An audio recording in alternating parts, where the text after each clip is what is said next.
નમસ્કાર મિત્રો, ફરી એક વખત સ્વાગત છે તમારું ગુજરાતી ટિપ્સ યુટ્યુબ ચેનલની અંદર. તો આપણે આ વિડીયોની અંદર માર્ચ કરંટ અફેર 2018 વિશે વાત કરીશું. તો ચાલો જોઈએ પહેલો કરંટ અફેર. તો તાજેતરમાં ભારત સરકાર દ્વારા 5 શહેરમાં ટ્રાયલ બેઝ પર કેટલા રૂપિયાની પ્લાસ્ટિકની નોટ ચલણમાં મૂકવાની યોજના છે? તો એનો જવાબ આવશે 10 રૂપિયાની નોટ. ત્યાર પછી જોઈએ તો તાજેતરમાં શ્રી જિનપિંગ કેટલા વર્ષની મુદત માટે ચીનના પ્રમુખ તરીકે ચૂંટાઈ આવ્યા છે? તો એનો જવાબ આવશે 6 વર્ષની મુદત માટે. ત્યાર પછી જોઈએ તો ચીનના સીએમસી એટલે કે સેન્ટ્રલ મિલિટરી કમિશનના વર્તમાન વડા કોણ છે? તો એનો જવાબ છે શ્રી જિનપિંગ. ત્યાર પછી જોઈએ તો તાજેતરમાં કેરળ દ્વારા કેરળના રાજ્ય ફળ માટે કયા ફળની પસંદગી કરવામાં આવી છે? તો એનો જવાબ આવશે ફણસ, જે જેકફ્રૂટ પણ કહેવામાં આવે છે. ત્યાર પછી જોઈએ તો ગ્વાલિયર ટેનિસ ટુર્નામેન્ટમાં વિમેન સિંગલ ટાઇટલ વિજેતા ગુજરાતી ખેલાડી કોણ છે? તો એનો જવાબ આવશે અંકિતા રૈના. ત્યાર પછી જોઈએ તો તાજેતરમાં રશિયાએ કયા દેશના 23 રાજદૂતોને એક અઠવાડિયામાં રશિયા છોડવાનો આદેશ આપ્યો છે? તો એનો જવાબ આવશે બ્રિટનના 23 રાજદૂતોને. ત્યાર પછી જોઈએ તો તાજેતરમાં શ્રીલંકામાં યોજાઈ ગયેલ ભારત, બાંગ્લાદેશ અને શ્રીલંકા વચ્ચેની નિદાહાસ T20 ટ્રાય સિરીઝના વિજેતા દેશ કોણ છે? તો એનો જવાબ આવશે ભારત. અને આ મેચમાં મેન ઓફ ધ મેચ હતો દિનેશ કાર્તિક. ત્યાર પછી જોઈએ તો ઈરાની ટ્રોફી 2018 ના વિજેતા ટીમ કોણ છે? તો એનો જવાબ આવશે વિદર્ભ ટીમ. ત્યાર પછી જોઈએ તો વર્લ્ડ બ્લેઝ નામની વેબસાઇટ દ્વારા તાજેતરમાં જાહેર કરેલ ભારતના સૌથી 10 સલામત શહેરમાં પ્રથમ ક્રમે કયું શહેર છે? તો એનો જવાબ આવશે સુરત શહેર. ત્યાર પછી જોઈએ તો વિશ્વ ચકલી દિવસ ક્યારે ઉજવવામાં આવે છે? તો વિશ્વ ચકલી દિવસ 20 માર્ચના રોજ ઉજવવામાં આવે છે. ત્યાર પછી જોઈએ તો તાજેતરમાં કર્ણાટક સરકાર દ્વારા કયા સમુદાયના લોકોને હિન્દુ ધર્મથી અલગ ધર્મનો દરજ્જો આપવાની મંજૂરી આપવામાં આવી છે? તો એનો જવાબ આવશે લિંગાયત સમુદાય. ત્યાર પછી જોઈએ તો લિંગાયત ધર્મના સ્થાપક કોણ છે? તો એનો જવાબ છે શ્રી બાસવન્ના. ત્યાર પછી જોઈએ તો વિશ્વ આંતરરાષ્ટ્રીય વન દિવસ ક્યારે ઉજવવામાં આવે છે? તો વિશ્વ આંતરરાષ્ટ્રીય વન દિવસ 21 માર્ચના રોજ ઉજવવામાં આવે છે. ત્યાર પછી જોઈએ તો ભારતમાં પ્રથમ આંતરરાષ્ટ્રીય વન દિવસ ક્યારે ઉજવવામાં આવ્યો હતો? તો એનો જવાબ છે 21 માર્ચ 2013 ના રોજ. ત્યાર પછી જોઈએ તો વિશ્વ કવિતા દિવસ ક્યારે ઉજવવામાં આવે છે? તો વિશ્વ કવિતા દિવસ 21 માર્ચના રોજ ઉજવવામાં આવે છે.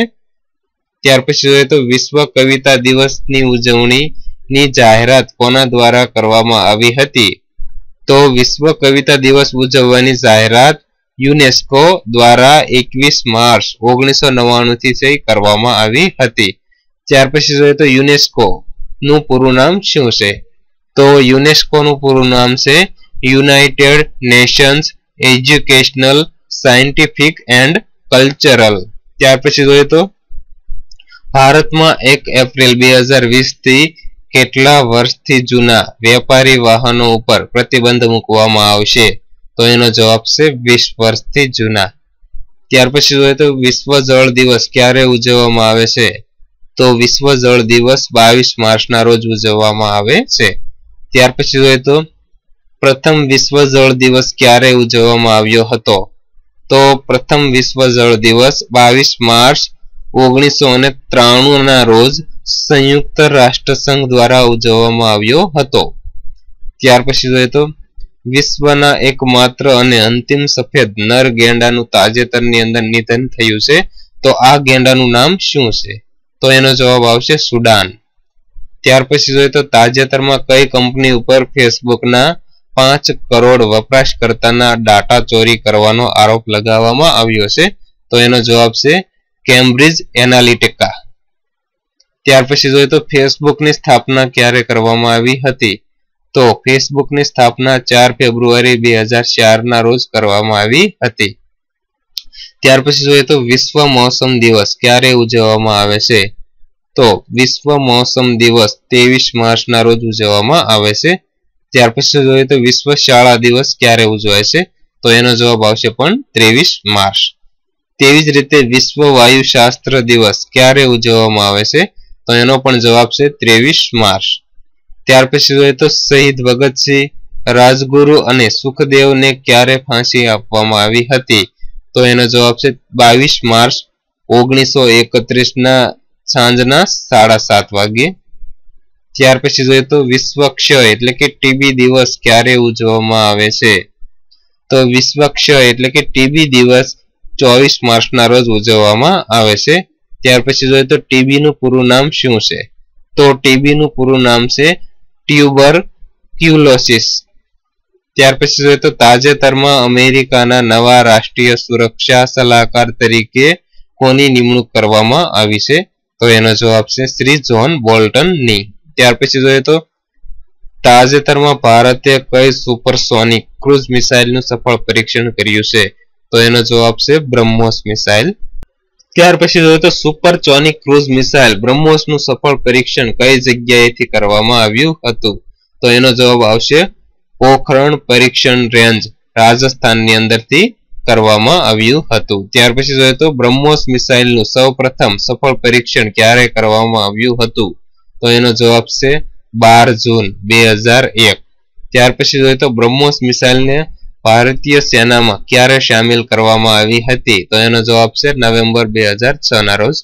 તો દોસ્તો આપણે આ વિડીયોની અંદર માર્ચ 2018 ના કરંટ અફેર વિશે વાત કરી.